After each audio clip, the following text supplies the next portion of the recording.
Welcome to Honey Do Me, a podcast that goes into the bedroom and beyond, hosted by Emma Norman and Cass Anderson. Here at Honey Do Me, we don't have all the answers, so we chat with experts, educators, and badass changemakers to get them. We are here to remind our listeners and ourselves that what we're going through is normal, that we are worthy of love and pleasure, and that we are all in this together. So tell us, honey, how do you do you? Sing 1, 2, 3, 4, 3, 2, 1. 'Cause no one can do it like we do it, like we do it, like we do it. 'Cause no one can do it like we do it, like we do it, like we do it. 'Cause no one can do it like we do it, like we do it, like we do it. Hi. Hi.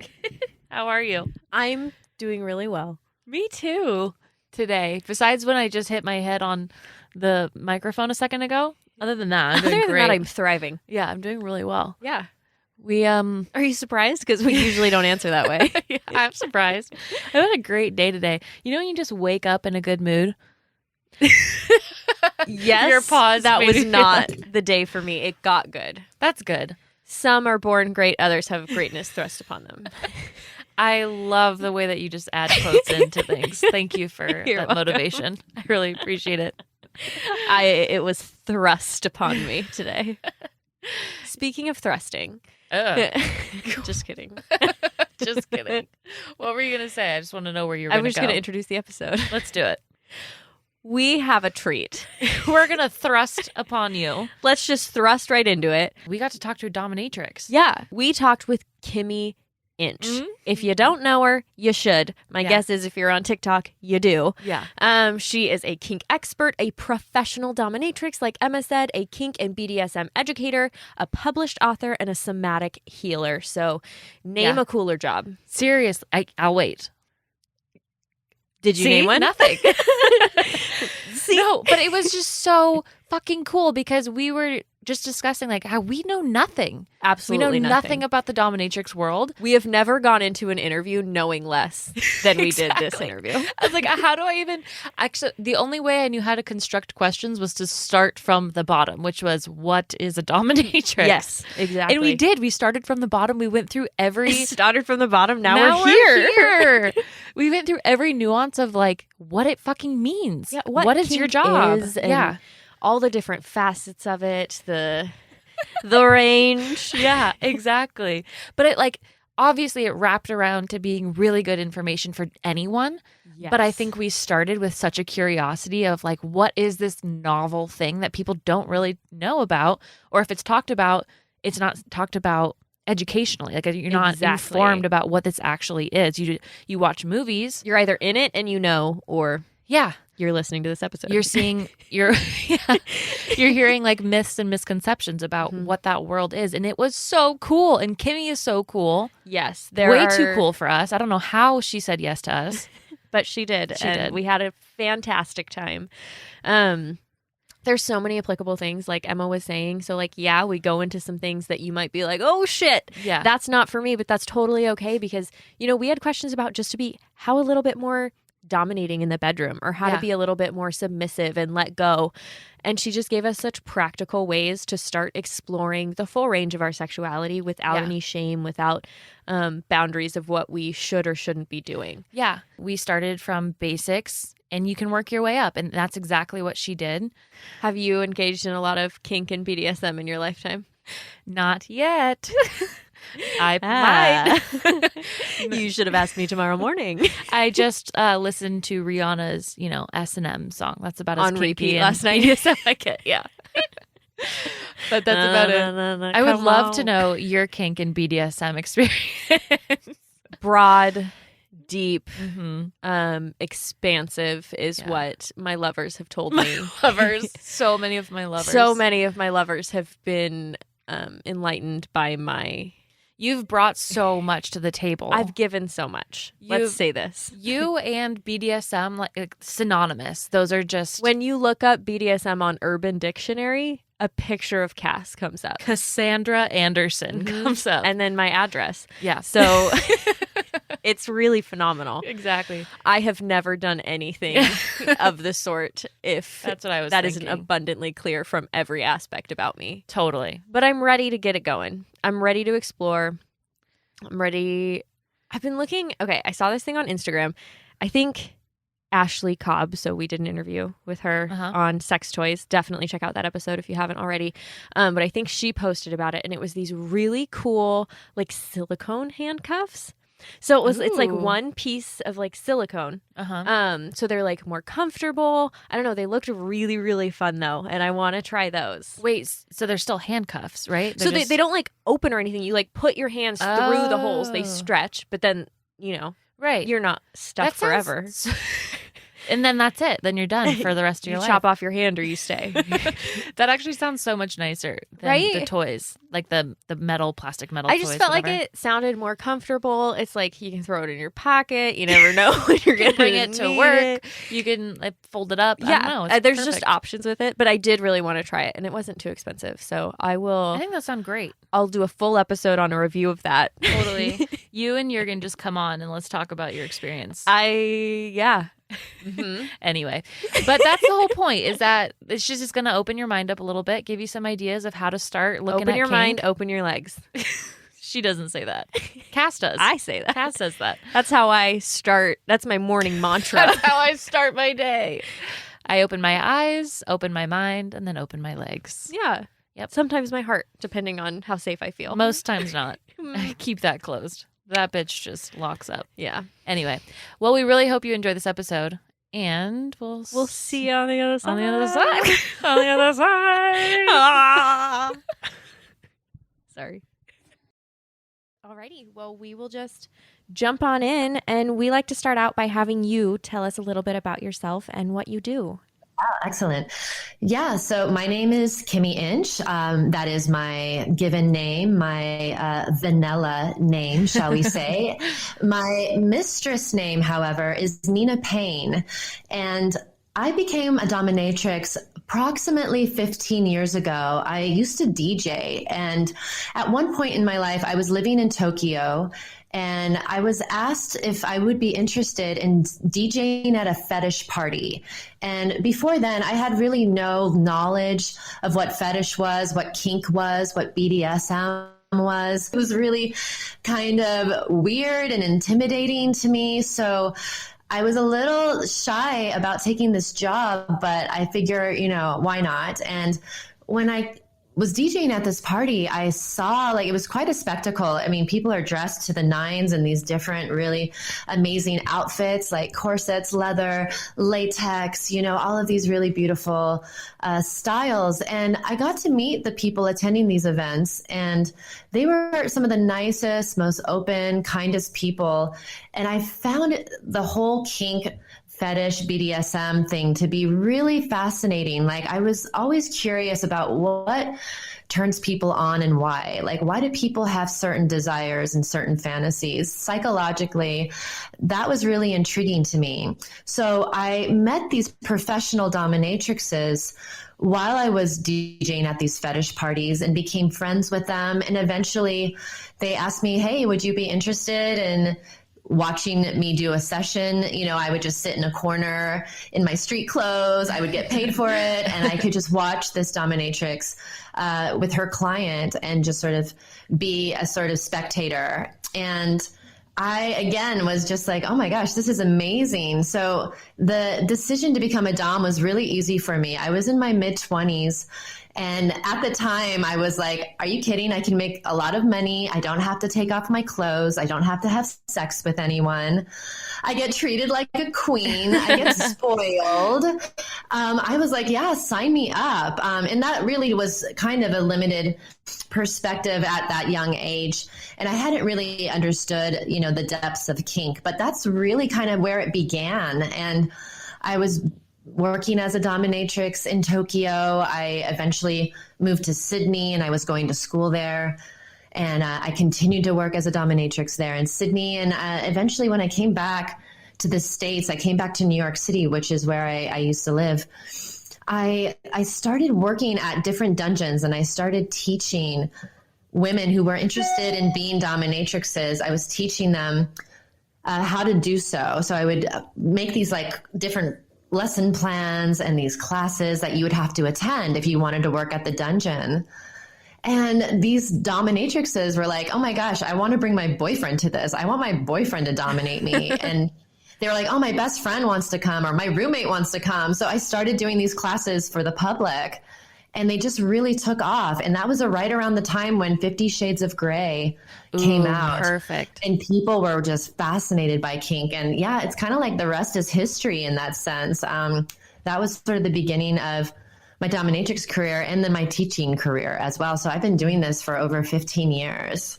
Wow. Well, you sound like you have the coolest life ever. I've just been mouthing to Cass how cool you sound. That sounds awesome. You. That's so cool that you started out in Tokyo and that you were just so open to like sitting in on that first session with a dominatrix and then open to trying it yourself and starting your whole career off. That's incredible. Well, what's kind of funny is that as I began to dive into it more and more, I realized that actually I was kinky. Like I had been kinky for a while when I first started having sex with my first serious boyfriend in high school. I remember thinking to myself after a while, like, is this it? I'm like, I think we could do better than this. And I would suggest like, hey, let's dress up and pretend we're different people, or hey, let's tie each other up, or let's maybe, slap each other. And my sweet, innocent boyfriend at the time, who was a teenager, is just like, why do you need to do all this stuff? Oh my God. He was just glad to be having sex. He was just like, I'm just glad we're having sex, right. So, but I just always felt like there was more. And so when I finally discovered the more part, I was like, oh, I guess I was kinky all along. I just didn't know what it was and why I wanted to do these different things. So yeah, it kind of all clicked, Oh, that's fantastic. So can you explain a little bit for us and our listeners what a dominatrix is? Yeah, I'll give you my personal definition because I think it's really important to distinguish this, because a lot of people have this image of the dominatrix being this like cold-hearted, demanding bitch that like gets whatever she wants. And, she's constantly in, head to toe black leather and is just holding her whip and is going to beat your ass. It's just sort of that limited outlook on the dominatrix. But the dominatrix has a lot of different archetypes. So she can be nurturing, she can be playful, she can be the girl next door. I mean, there's a lot of different ways to approach it. But in a nutshell, my definition of what I do as a dominatrix is that I literally help people make their fantasies come true. And I do it in a way that feels supportive to them, feels safe to them, and I do it in a way that feels really effective. So in a sense, like I'm bearing witness to my clients in this really vulnerable state, because a lot of the time, whether they're men or women, a lot of these clients that I see, they are shy to share this with their friends, with of course, with their family. They would never breathe a word of this to their families. And then even some of them with their own partners, whether it's a boyfriend, girlfriend, spouse. Even their own partners don't know. In fact, even their own therapists don't know about this aspect of themselves. So I would be seeing people in this really vulnerable, authentic place. And in a sense, I'm not really the taker in the dynamic. As the dominant, I'm sort of, gathering information from my client to know what sort of interests they have, what they want to explore. If it's in alignment with what I'm comfortable with, then essentially I'm sort of giving them what they're looking for. Don't get me wrong. I can put on different roles and I can come across with an attitude or being a bit more harsh or strict, but that's because the client is looking for that, not because I'm just like that. You know what I mean? So essentially, I feel like I feel like I make people's fantasies come true, and it feels really good. Yeah, it feels good to be that person. We wouldn't want that. Yeah, absolutely. It's funny. I have this joke. I tell people there's Make-A-Wish Foundation. And I'm like, I feel like I want to head a Make a Fantasy Come True Foundation, because I feel like people have all these like fantasies, and obviously as long as it's legal and safe and consensual, I think it's worth pursuing these things because it is a part of who we are. And just like when we were kids and we used to do make believe and play pretend, you guys remember those days, right? Right. Definitely. Yeah, it's kind of like doing this as an adult, but doing it, in a sexually charged way, and it can be really exciting and really liberating. And my mission in life is really to help people sort of come into that in a way that makes them feel good and not ashamed or embarrassed, because I think it's a really healthy thing to do. 100%. I love a Make-A-Wish foundation for your fantasies. You can get behind that. Let's do it. Yeah. Let's start it. Let's figure this out. Everyone deserves to have their fantasies come true, Exactly. So you're talking about the dominatrix personalities. So are any of the personalities that you portray things that aren't genuine to who you really are then? Or is every personality someone that you like have inside yourself? That's a great question. And I mean, I would have to say, I feel like, for example, if somebody was looking for a dom that was really humiliating and really sort of hardcore in the language and in her style, so the way she brought her energy towards the person was like full on hardcore, like, I wouldn't say that that's necessarily who I am, but can I access something that feels authentic in the sense of, can I be sort of bitchy sometimes? Can I go to those places where if I let my sort of shadow side shine, that shadow side could be humiliating or try to tear someone down? I can access these aspects of myself and I can amplify them. So it may be a little bit over the top and not necessarily how I would act in a normal situation, but I access my shadow aspects of myself in a healthy way, in a way that's in service to my partner and that I have control over because I'm grounded and I know that I'm doing it with consciousness. Mm-hmm. So yeah, in a sense, like every sort of attitude and aspect that I bring is sort of authentic. It's just sort of about magnifying it or amplifying it in a sense. Right. And then it makes it a little bit, I don't know, does it make it easier knowing that that's what they want from you too? Is it easier to access that way? Absolutely. And listen, when somebody reaches out to me and is interested in meeting me, I want to get a sense of what they're interested in, because there are certain things that I'm not going to be comfortable with doing. And some of the obvious ones are like, I don't do nudity. I don't do sexual exchange with anyone. I don't do anything that involves fluids. But in a more psychological sense, if somebody was looking for something that wasn't in alignment with the things that I'm interested in or open to, then I'm going to let them know, like, hey, this isn't really my cup of tea. I might refer them to someone else who is more comfortable with that. They might be wanting me to call them really harsh names or racial slurs even. And unfortunately, that's not something that I feel comfortable with, even in a fantasy setting. And I have to be comfortable with what I'm doing. Otherwise, it is going to translate into the session and it's going to have that energy of it being forced and not like really, from my heart. So right. I just decline sessions that feel like maybe they're not in alignment with what I'm comfortable with. And I direct the person to, yes, someone that would be comfortable in that arena. And I don't judge the person at all. Just want to let you guys know, I don't judge someone if I'm like, that's not my cup of tea. It just isn't. And it's going to be better for them to play with someone who is more comfortable in certain spaces than I am, Yeah, I think that's great. It's just another example of like setting boundaries and how important that is in every setting. Yeah, because you're not there to be used. You also have to be a part of the session and, be doing something that's a part of you as well.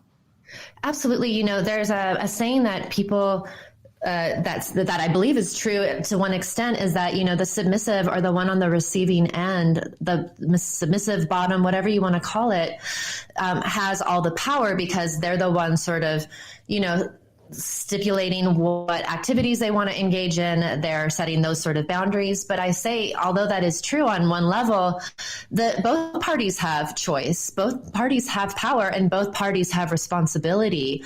So I always say, both people have to come in looking at this as equals. Even if during the session you're submitting to me and I'm the one that's taking the control, ultimately, at the end of the day and outside of those contexts, I see my partners as equals and give them nothing but total and full respect. You know what I mean? So that's something that's always important for people to keep in mind if they're starting to move into these spaces, because people have this limited view that, oh, I'm a dom, so you're supposed to do everything I want, or I'm a submissive and you know, you're supposed to use me. I mean, it doesn't really work like that. There's a lot more consciousness around it. That's why when people think that kink and BDSM is violence or abuse, I'm like, it's not, because there's so much preparation that's supposed to go into these things before you even start playing. So that's something that really distinguishes that kink and BDSM is not violence or abuse. Mm-hmm. Yeah, I think that's a really important PSA. Yeah. that everyone needs to hear when we're right. starting to learn about these subjects. And one thing that I'm wondering, something that I struggle with is taking on a more dominant role in the bedroom. Yeah. What are your tips for somebody who just wants to explore that but isn't sure where to start? Yeah. Or who laughs when they start to do it, because that's me. Yeah, totally. The thing is with that, you know, I think some people get a little hesitant around assuming the dominant role because maybe they are lacking confidence because they don't have a lot of experience, right? And just with anything, practice does make perfect. Practice does build confidence. I tell people to start slow. Like, don't imagine yourself turning into this like well-versed, you know, dom type of person when it's like literally you're just starting out. Like, start slow. Sometimes I tell people before you even start playing with a partner, like laying down with your partner or like, you know, talking with them about like, oh, what are you into? And when they're sharing, you know, sort of building on that, like, oh, you like to be tied up. I'm imagining tying you up right now. Like, before I even tie you up though, I think I would just pin your arms down to your side and just let you feel that sort of struggle as I pin you down. Ooh. And you know, like there's ways that you sort of build on that description, and you get more and more comfortable in your own skin when you sort of start slow, and you can do it in a mental way before you actually take action. And I also say to those interested, whether it's doming or being the submissive person, you know, doing a lot of homework, doing a lot of research, reading books, and talking to other people will help as well build your confidence so you can take on that powerful role. But it's really about accessing your own inner power and knowing that it's a part of who you are as a human being, and sort of building on that. So when you're playing with someone, you're taking your time and you're doing what makes you most comfortable. And then you kind of push the edge a little bit more and more with yourself so you can grow and expand into that part. So I just tell people, take it slow, do as much research and homework that you can. Start off with just using a lot of dialogue and talking, and then like move slowly into the space, the position of power, and actually incorporating different activities and techniques. Yeah, I love that. I've noticed for myself that sometimes I'm nervous to say something, or I just get like tongue-tied and then you're embarrassed. Yeah. But the more that I like, if I just get myself to say it, then it just gets easier and easier and easier. And then I can work my way up. So it's just that initial hump. Yeah. So to speak. But I like how you phrased it. Like, you ask them what they want. It's like being tied up. It's like, okay, let me talk you through how that would go. And then that kind of helps you like drop into that energy a little bit. And wine helps doing that for me too, usually.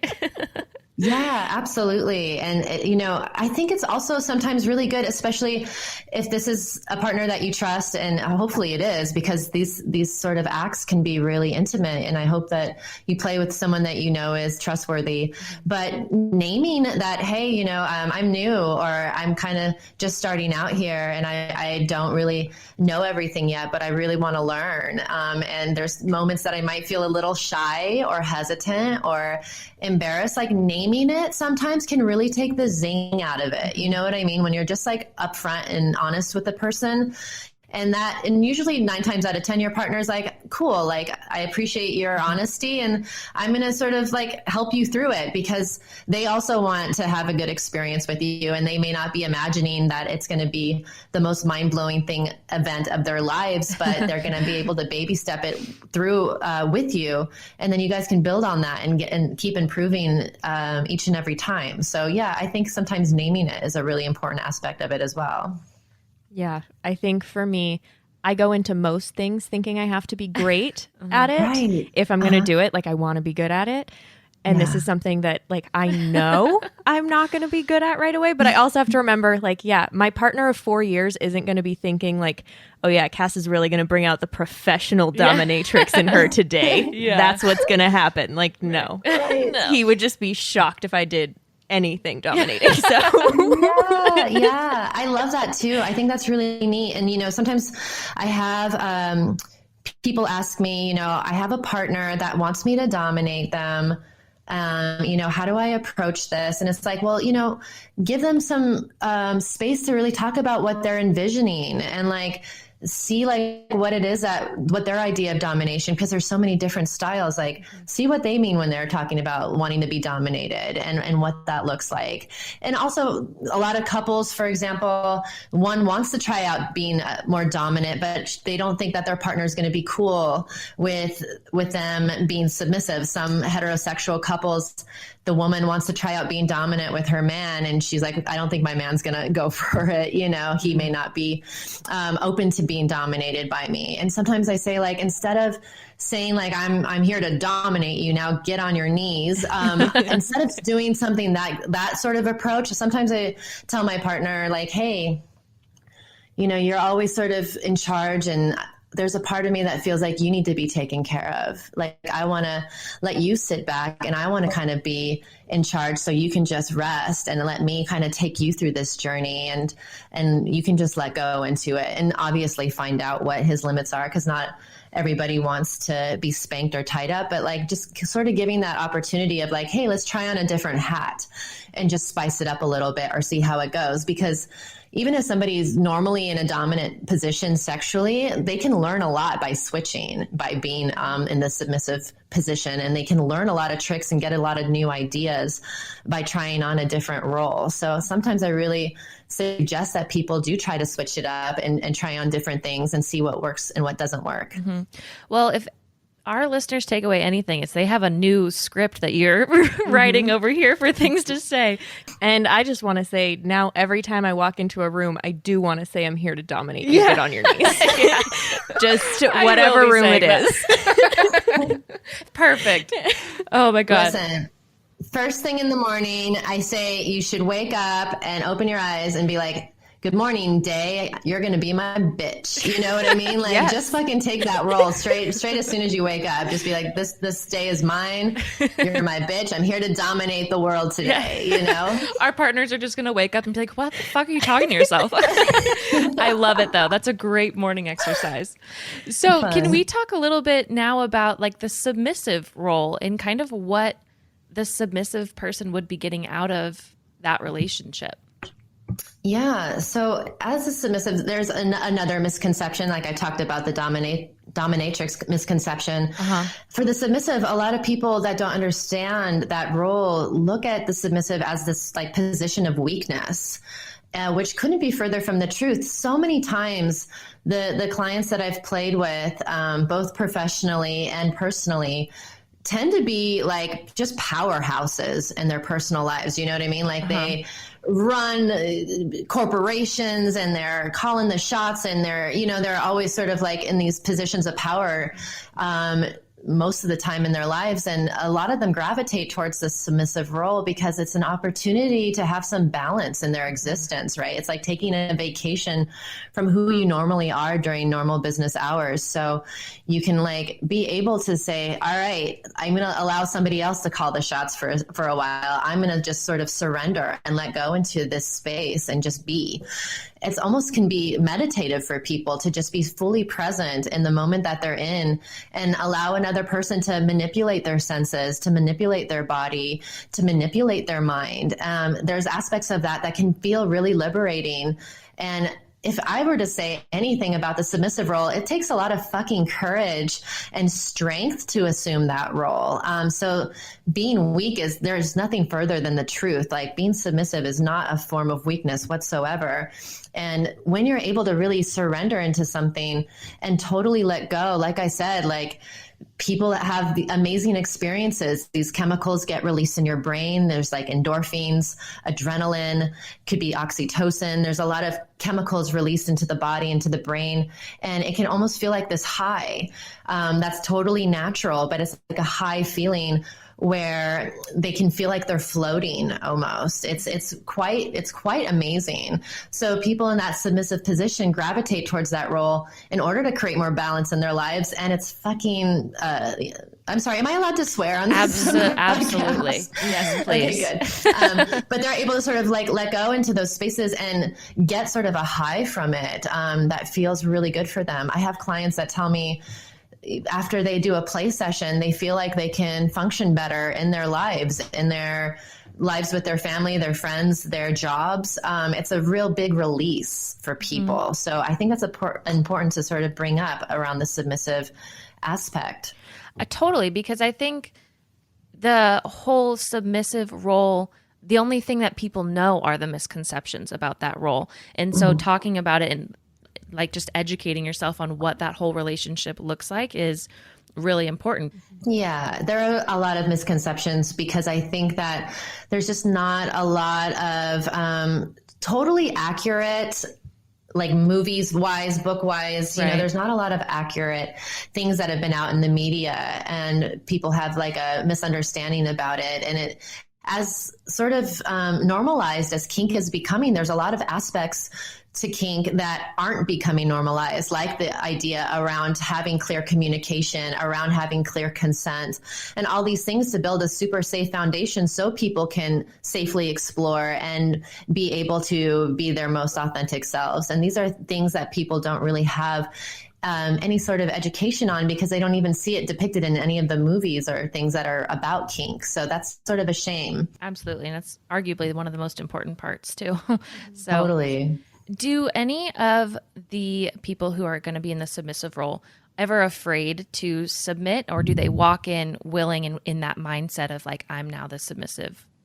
Yeah. So, I mean, I think that, and I think both parties get a little excited or nervous or nerve-sighted, as I like to say. Mm-hmm. And I think butterflies are part of the thrill of the experience. You know, if somebody's downright fearful of their safety during a session, I have to ask them, like, did you do the appropriate groundwork before becoming into the position of surrender?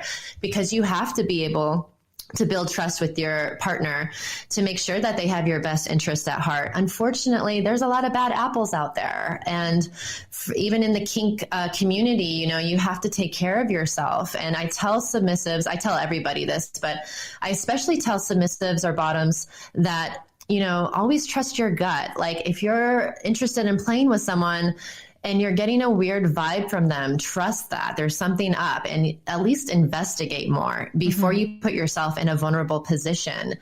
And I also say, you know, there's certain things to look out for. You don't want to get into a situation where you're with a fake dom, as we call it, these fake doms that are like, oh yeah, I'm going to take you places and it's going to be amazing. But what they end up doing is they end up coercing their partners into doing activities and things that the person isn't actually a full yes to. Mm-hmm. And they feel like, oh, I guess I'm supposed to do this because my dom wants me to. And it's like, no, that's not how it works.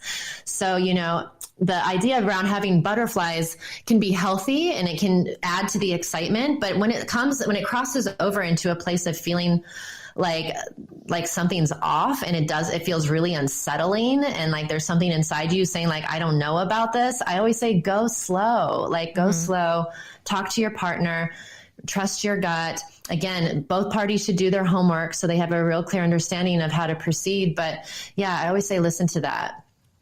Right.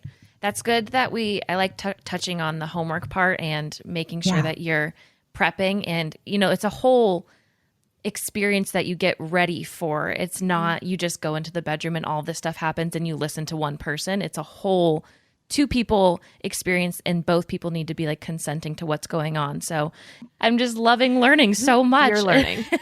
I love learning really too. It's amazing. We would love to kind of, I don't know if it's taking a step back or just veering in a slightly different direction, but we would love to just kind of explore kink in general.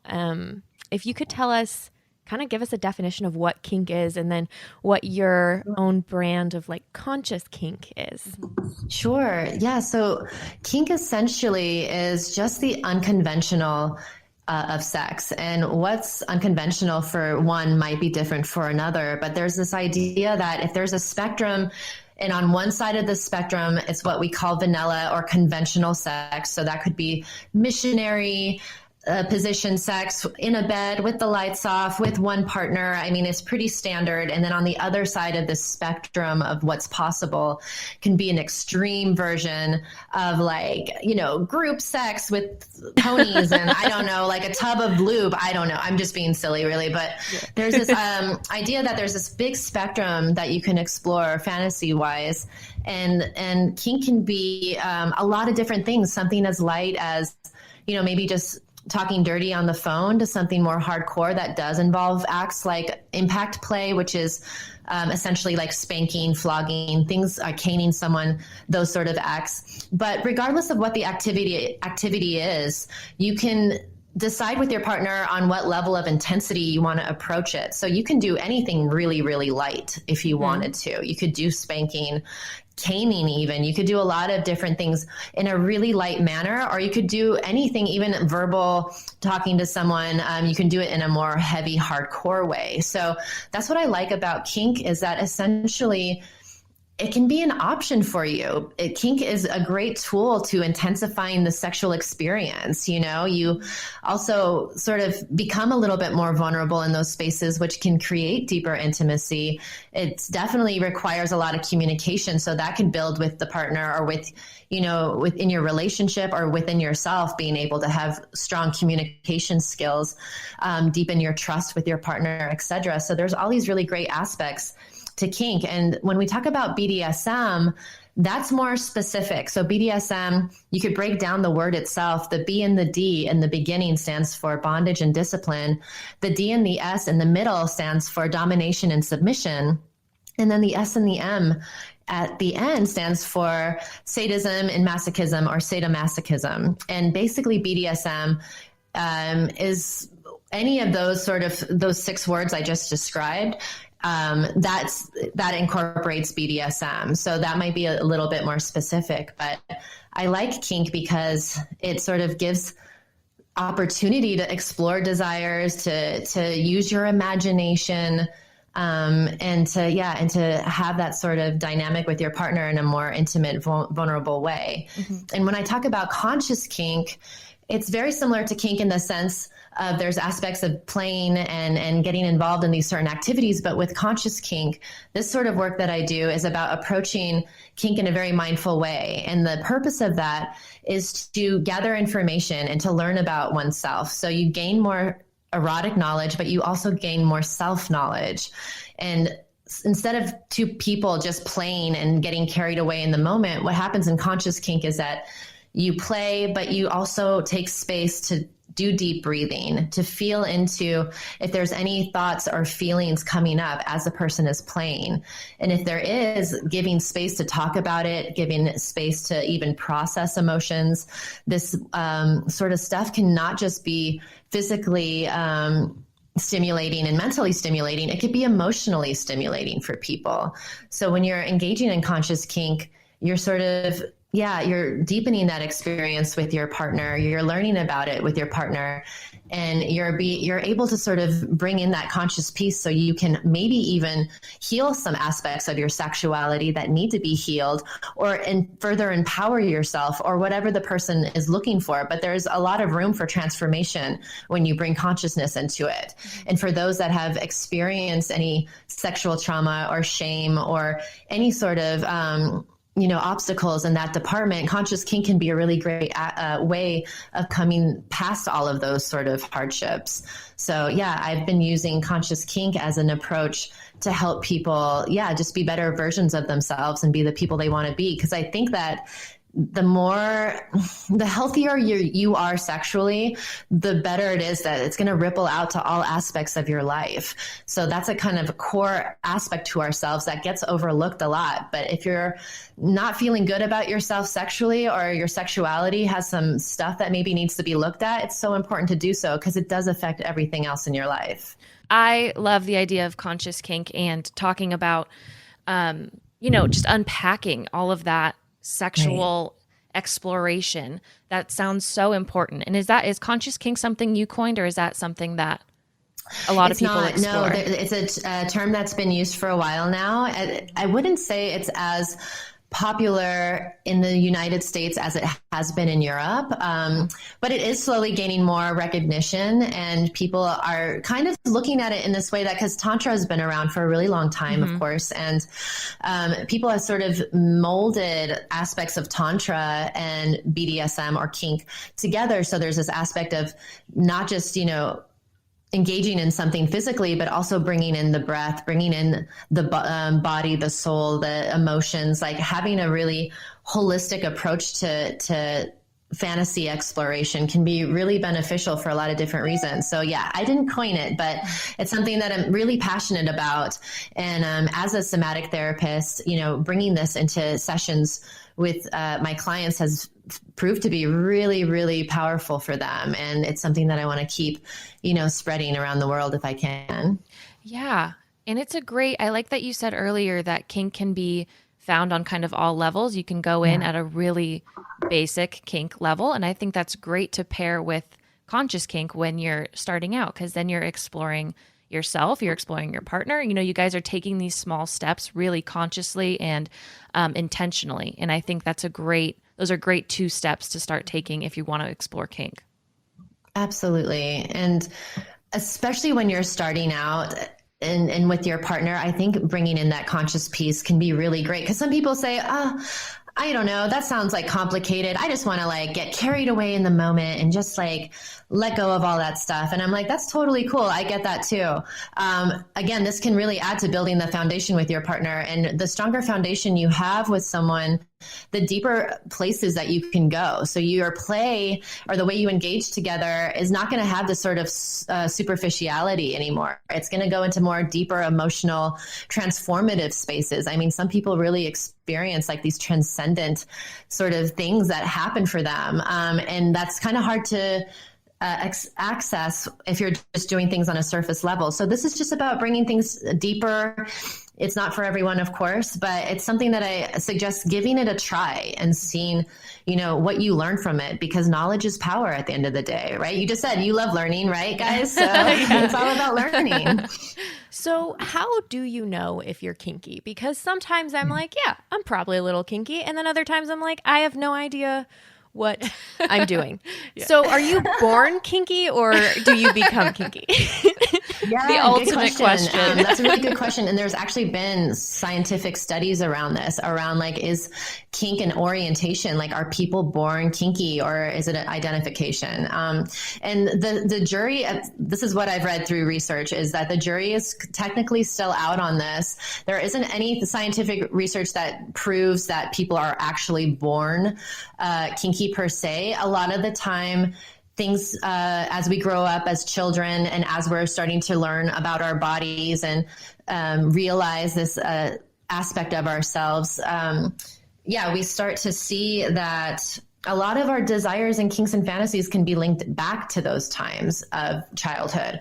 In some cases, there are people that actually have fetishized or eroticized certain aspects of their histories into their adult lives. So for example, let's talk about fetishes for example. So a lot of people have foot fetishes, right? Mm-hmm. And people are all different where this may originate from, but I have several clients that have told me, and it could be feet, it could be stockings, etc. But they told me that as they were growing up as children, they wanted more attention from their mother, and, they were young, and a lot of the time their mother in their house, maybe would set them down on the ground in front of the TV and would run around taking care of business in the house. And they would be at the sort of eye level to the feet, or if they were looking at stockings, one or the other. And while they didn't necessarily want to have sex with their mother, there was this idea that the mother is the symbol of love and affection and care and nurturance that, all children need in order to thrive and to grow up. And being that they have this symbol for their mother, the feet was eroticized in a way. So as they became adults, they noticed that, oh, I like looking at feet. Like I feel aroused when I look at feet, or when I see someone wearing stockings, it makes me feel really aroused. And that's a normal thing that can come up. So sometimes kinks and fetishes, they don't have to come from trauma by any means, but sometimes for people, it comes from a place of wherever they didn't really maybe get their needs met fully as children or as young or as teenagers. They somehow eroticize that, and they do get them met in their fantasies in this sort of indirect way. So it's kind of an interesting thing, and everybody's different. So I don't want to generalize. Everybody's sort of different. And, you know, being kinky for me, I think, is just being sexually adventurous, because like I described earlier, there's this huge spectrum of what kink can be. And it doesn't mean that you have to, you know, go out and buy whips and chains or anything like that. It could mean like, oh, I just kind of want to talk a little dirty before we get this show on the road. Or, oh, I wouldn't mind like putting on this little French maid uniform. You know, there's these little playful aspects of being kinky that people can incorporate into their sex lives. And it's just kind of about being sexually adventurous. And who doesn't like adventure? You know what I mean? I mean, so often relationships get really stagnant and boring and old after a period of time. So if you're with a partner that's like, hey, how can we keep things new and fresh and like explore and try new things? I mean, that kind of keeps things interesting, you know? Totally. I had no idea it could go so deep into, you know, not even just from trauma, just from growing up and seeing, you know, your mom walking around. Like that's really interesting. And I love the idea that someone out there is studying if you're born kinky. And I want to be on that team. Isn't that great? I so agree. You know, I had this client, she, you know, really enjoyed being dominated. She's straight, but she wanted to see me and kind of work out some stuff because she wasn't really clear on where this all came from. And we were doing a session together, and, you know, she said she liked to be tied up. She wants to be spanked. She wants to do all of these different things. And, you know, at one point I just stopped all of these different activities I was doing, and I just stopped, and I just like held her face in my hand, and I just stared at her really intensely and really deeply, like just looked right into her soul. And I was like, you know, giving her like my full undivided attention, just like completely present with her. And she really felt held and seen in that place. And she sort of broke down into tears and came to this realization that she had always wanted to feel that from her dad, like to always feel that like real presence and deep like attention and connection with her parent. And she thinks that she was interested in being with men who were dominant, who were willing to be dominant with her in a kinky setting, because she so craved just wanting someone's full attention the entire time and just wanting to feel their like unbridled passion for her, and like, you know, just wanted to tear her into pieces in this like very romantic, ravenous sort of way. And that's really what her kinks were about. And through that information, she was able to choose better partners that could meet her needs in that way, but weren't abusive on the other hand. You know, like you have to look out for these sort of things. So that was a really powerful experience for her that we gathered through the Conscious Kink session. Wow, that's incredible. Yeah, and you're kind of like really cool. A therapist. you are a therapist at the same time. I mean, I guess you have the perfect job. That's incredible that you can start seeing people so clearly like that through those sessions. I think that's really an amazing gift to give to people. Thank you. And I want to say also, you know, and you don't even have to go to those levels, but and not all kink is therapeutic, of course, but it can be very cathartic. It can be, and it can be just real lighthearted fun. You know what I mean? It can be whatever you want it to be. That's what I always try to tell people, is not to pigeonhole themselves into a certain role or ideal of what it has to look like. It can be whatever the hell you want, and it could be different each and every time. It's really up to you, and the sky's the limit, you know? Mm-hmm. I think it's so cool that you can do both of those things. I mean, you're clearly such a cool, fun person to talk to, but then the fact that you're also a therapist, like it just shows, I don't know, I feel like that's so powerful and important that you're able to do that work for people and be there for them. So thank you. You're amazing. And I'm also wondering, these are all coming straight from my heart. How do you figure out what you're into? is that just trial and error? And if it's trial and error, what is my first step? Yeah. What is Cass's first I step? love these questions. I'm curious if I were to send you guys a link, if you could maybe make it available to your listeners, because I have something called the Kink Checklist, and people can also go to my website if for whatever reason they can't access it. We can put it right in the show notes. And go through this thing called the Kink Checklist, either by yourself or with a partner. And it lists all of these like activities. And there's a lot of stuff there. And there might be a lot of stuff you're like, hell no.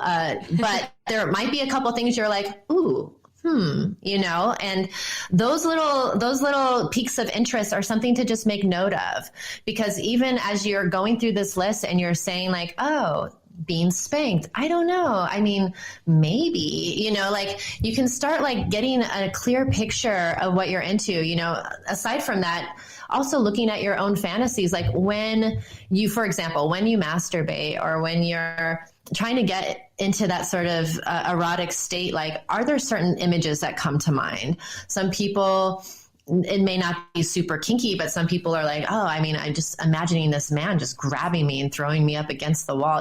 Like there's this idea of being that manhandled, or they're like, oh, I just like take this guy by surprise and he wasn't even expecting it. And I'm like, yeah, you're all mine. I'm going to do whatever I want to you. So they start to like kind of unpack and look at like what sort of things they're looking at, thinking about fantasy wise.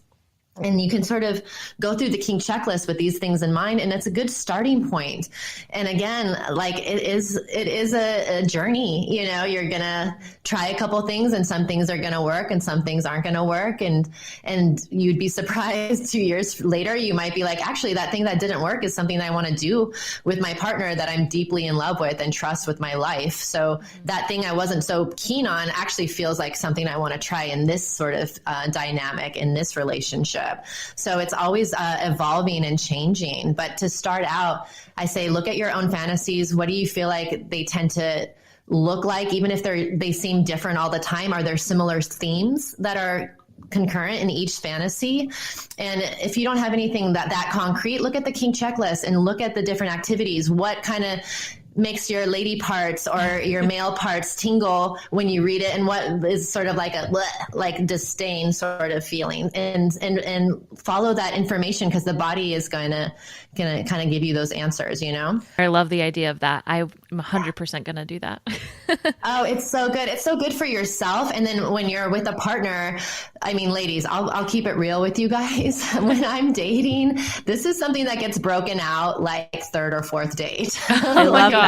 Yes. I'm like, hey, to be fair, usually I wait for us to just have regular sex or whatever, just to see if there's like a situation where I want to continue forward. But eventually I'm going to break out this list, and I'm going to do it in a fun and sexy way. And I'm like, I want to know what sort of stuff you're into, and I want to share with you the stuff I'm into. Would you go through this list with me? And there might be a few things where it's like a hell no, and there might be a few maybes, and it might be a couple hell yeses. And it's like, oh, let's try a hell yes activity and just see how it goes. And for me, that's a really good telltale sign if a person is going to be at the level that I need in order to feel complete in a relationship. Because if that person looks at my list and is like, I am not willing to even have this discussion, then this relationship is not going to work. You know what I mean? And I kind of need to know that up front, because life is short. Hell yeah. There you go.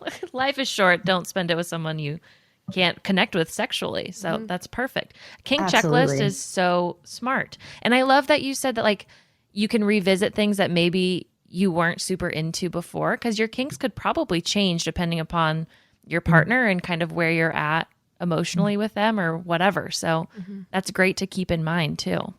Absolutely. I am a professional dominatrix in my professional life, but in my personal life, I identify as a switch, and someone who's a switch kind of can go back and forth between the different roles. And I say to people like, yeah, it depends on my mood. It depends on the person I'm with. It depends on what I feel like I'm needing. But I personally enjoy being able to have that variety. So I like to switch it up. And that's not for everyone. Of course, some people just want to stick with one thing or the other. But I just like to let people know like, yeah, this is your journey and you get to make it however you want.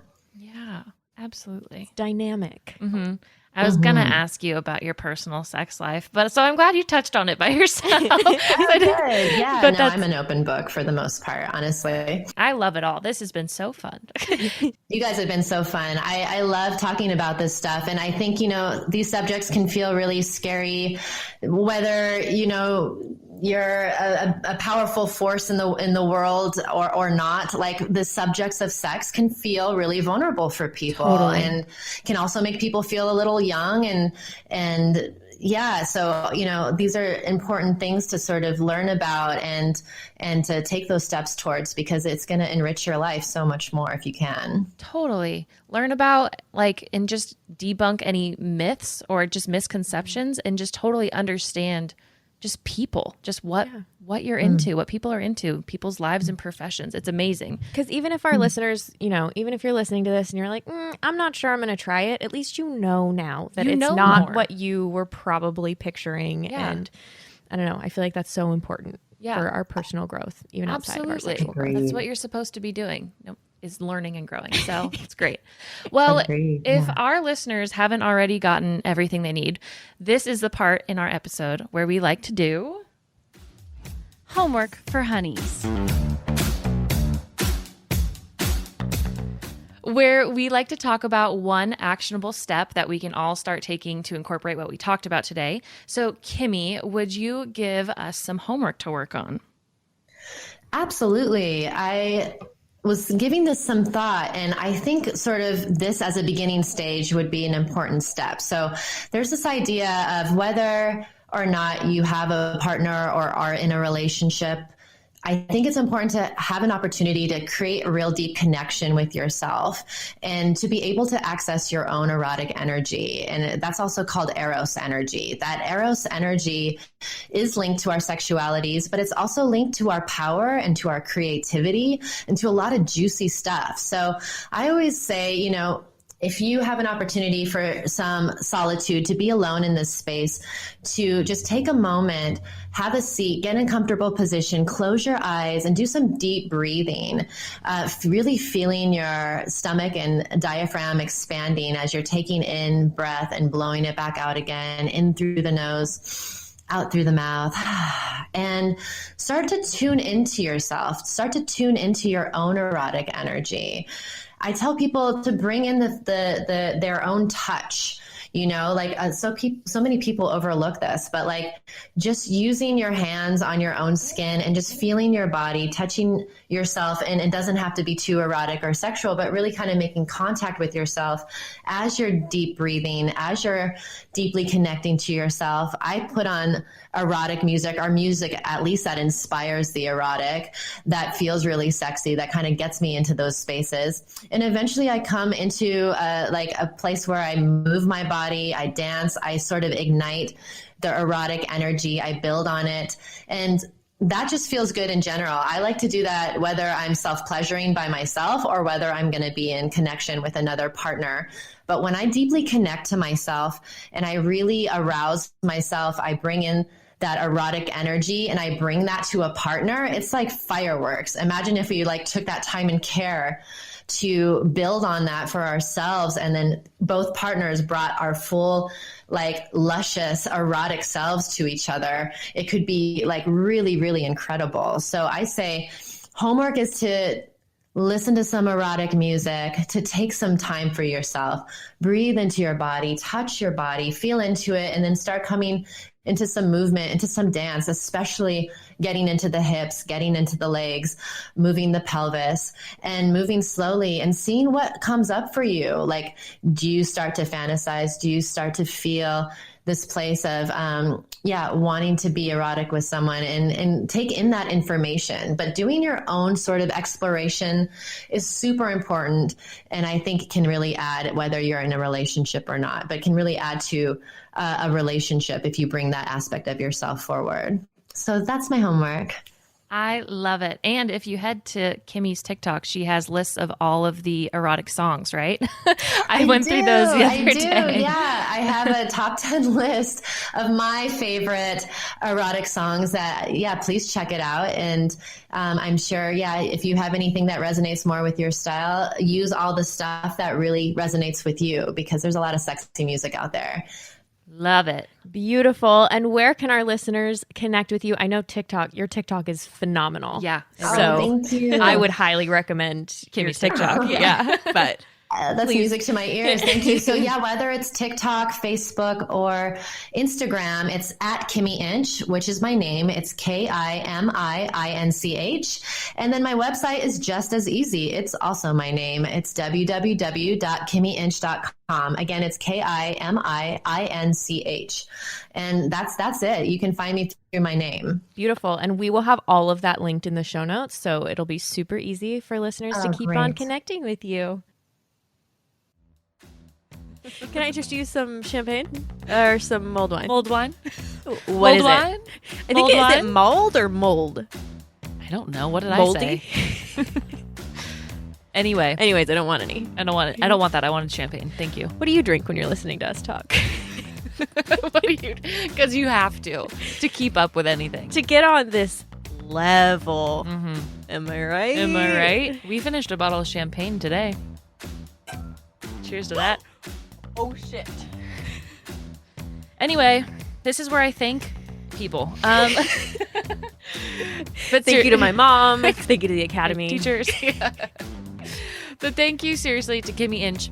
Literally could not have been more blessed to have you on this podcast. It was such an honor to talk to you about your job and how it fucking works. It was amazing. So thank you so much for being on the episode. And we have some plans to keep that conversation going. So be on the lookout for that episode. Exactly. Kimmy had some killer ideas. So. Totally. And thank you so much to our listeners for tuning in today. And now it's my turn. Yep. I was going to drink. Sorry. There's something I'm going to ask of you. Let me get my words together. It's going to be so different from anything that she ever usually asks you for. I want you to go to your safest space. Kidding. Head over to Apple Podcasts and rate, review, and subscribe to Honey Do Me Podcast. Helps us exponentially. You don't even know the impact. Don't you want to help us? Don't you like Don't me? you want to hear this stop? So stop making us ask you every week. If you do it, we'll never ask again. I promise. Yeah. Well, we're going to keep going. My fingers are crossed. But we are so appreciative of all of your support. We could not be doing this without you. We would not want to be doing this without you. And if you want more of us, head over to our website. Sign up for our email list. It's honeydomepodcast.com. You can also get there from our Instagram at honeydomepodcast, the link in our bio. You're going to get our 10 favorite sex things. They're phenomenal. We haven't looked at them in a while. We'll see if they're still our favorites. Yeah. But they were good at one point in time. Exactly. And you'll get our weekly emails. That's the other reason for signing up. Yeah. All about the episodes and then possible upcoming promotions that we're doing. Yeah. Gifts, surprises, nudes. Sign up. It's worth it. Not necessarily our nudes. Someone's. Listener submissions. Yeah. Whatever. It is what it is. Yeah. Anyway, well, we hope you guys have a great rest of your week and see you next time. Yep. Hey, you do it now.